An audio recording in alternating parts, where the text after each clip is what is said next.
जी भाई। जी वो फ़ोन पे बात हुई थी, मैं आपके बच्चे का होम ट्यूटर हूँ। आप टीचर आ रहे हैं? जी जी मैं ही हूँ। चला जाए अंदर। रुके जरा, मेहरबानी करें आप अपने जूते यहाँ ही उतार दें, हम घर में रफ चप्पल यूज नहीं करते। जी अच्छा। बैठे यहाँ।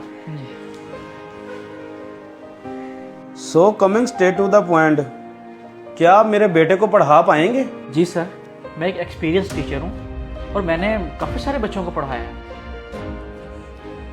लेकिन मुझे नहीं लगता आप मेरे बेटे को पढ़ा पाएंगे। एक इंग्लिश क्यूट है, मैं आपको उर्दू में एक्सप्लेन कर देता हूँ। इंसान की पहचान ना उसके जूतों से होती है, और मैं इंसान को पहचानने में कभी गलती नहीं करता। तो पॉइंट इज के मेरे बेटे का फेडरल बोर्ड है, और आपको तो पता है उसमें हर चीज़ इंग्लिश में होती है, और आपको देख के तो लगता है कि आप किसी गांव से बिलोंग करते हैं।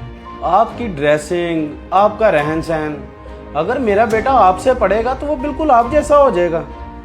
मगर मैं ऐसा नहीं चाहता, बुरा मत मानिएगा, मैं तो बस फैक्ट्स बता रहा था। I hope you understand. नहीं सर, मैं बुरा नहीं मान रहा हूँ, मुझे तो बस आपके बच्चे के फ्यूचर के लिए अफसोस हो रहा है। क्या मतलब?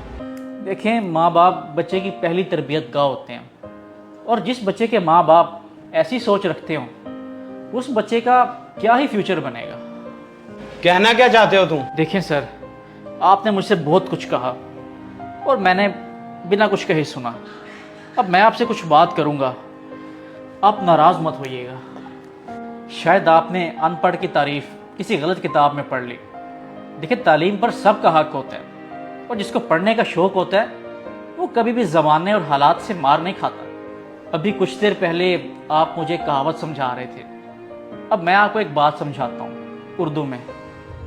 जिस इंसान को पढ़ने से लगाव होता है ना, उसको बड़ी बड़ी यूनिवर्सिटीज़ या बड़े बड़े इंस्टीट्यूट की ज़रूरत नहीं होती, और ना ही वो महंगे और अच्छे कपड़ों का मोहताज होता है। याद रखिएगा, अनपढ़ वो नहीं होता जिसे पढ़ना लिखना ना आता हो, बल्कि अनपढ़ वो होता है जिसे किसी दूसरे की इज्जत करना ना आता हो, जो तालीम का अंदाज़ा दूसरों के कपड़ों को देख कर लगाए। मगर हमारे गांव में ऐसा नहीं होता सर, वहाँ पर सब लोग एक दूसरे की बहुत इज्जत करते हैं। हाँ, अलबत्ता आपके शहर में कुछ पढ़े लिखे अनपढ़ ज़रूर मौजूद हैं, जो एक मिनट नहीं लगाते दूसरे को बेइज्जत करने में।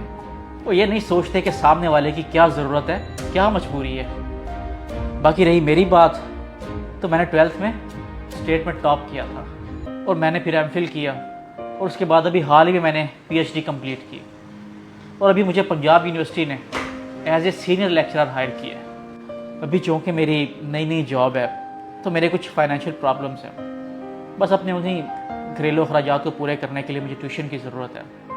लेकिन इस ट्यूशन से कहीं ज़्यादा आपके बेटे को एक अच्छे टीचर की ज़रूरत है। I hope you understand. Thank you, अब मैं चलता हूँ। सर एक मिनट। सर, आप एक टीचर हैं, आपका काम है लेसन देना। मैं ये बात तो अच्छे से समझ गया हूँ कि मेरे बच्चे के लिए आपसे अच्छा टीचर और कोई नहीं हो सकता। ठीक हो गया, मैं कल से आ जाऊँगा, मैं चलता हूँ। दोस्तों, उस्ताद बादशाह नहीं होता, मगर बादशाह बना देता है। इसलिए उस्ताद की इज़्ज़त करना सीखें, इसी में कामयाबी है। क्योंकि उस्ताद ही वो लोग हैं जो हमें इंसान बनना सिखाते हैं और हमारे मुस्तकबिल को रोशन बनाते हैं। अगर आपको हमारी ये वीडियो पसंद आई तो इसको ज़्यादा से ज़्यादा लाइक और शेयर कीजिए। शुक्रिया।